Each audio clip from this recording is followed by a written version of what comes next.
Hello everyone, today we'll talk about the process transcription in prokaryotes. So let's start with it. So first of all, as you can recall from the last video, the genes in prokaryotes are polycistronic in nature. These are polycistronic in nature. Polycistronic means one structural gene will be able to produce many polypeptide chains, and hence they'll be able to make many different proteins just from one gene.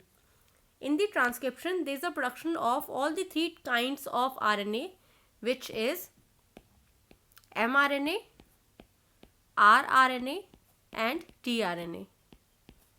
These three are messenger RNA, ribosomal RNA and transfer RNA.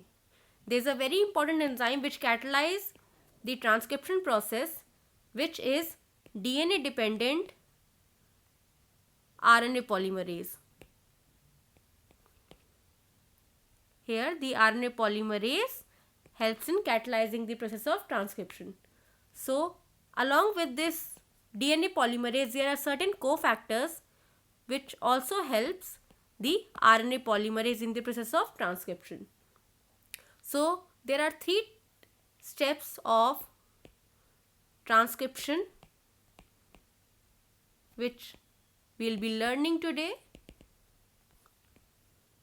So the very first step is right. So let's draw a very small diagram so that we can understand it in a better way. This is the DNA fragment, and let's suppose this is the promoter site. RNA polymerase along with the sigma factor, it attaches itself to the promoter site.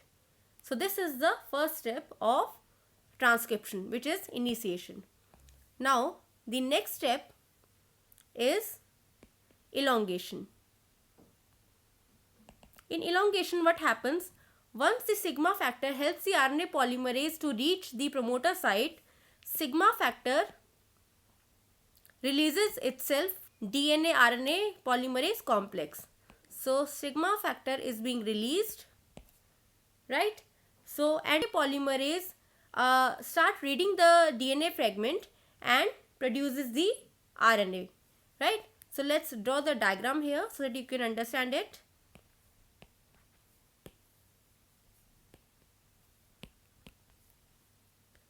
This is the DNA fragment, and here the RNA polymerase is reading the DNA fragment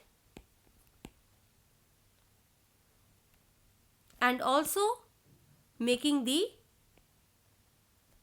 RNA. This green one is the RNA fragment, right? So now the last step is the termination site. This is the termination step.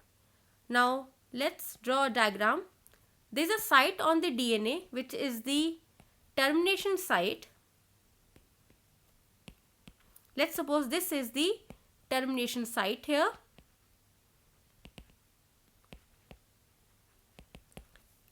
Once this RNA polymerase reaches here,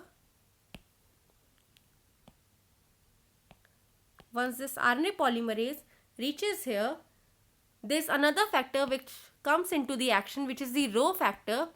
Rho factor helps the RNA polymerase to release itself from the DNA strand, and also it helps the RNA also being released from the site. So here what happens? This RNA polymerase,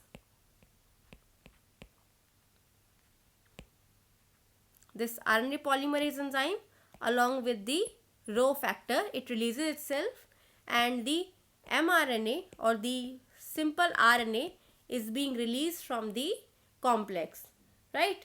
This RNA is now being proceeded for the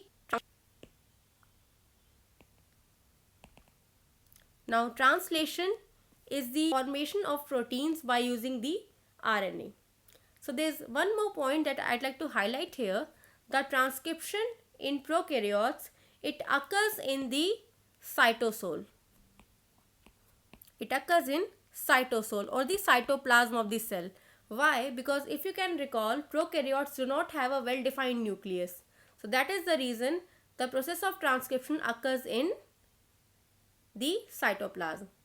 I hope you understand this topic. If you have any questions, you can leave a comment. Thank you so much for today and have a great day.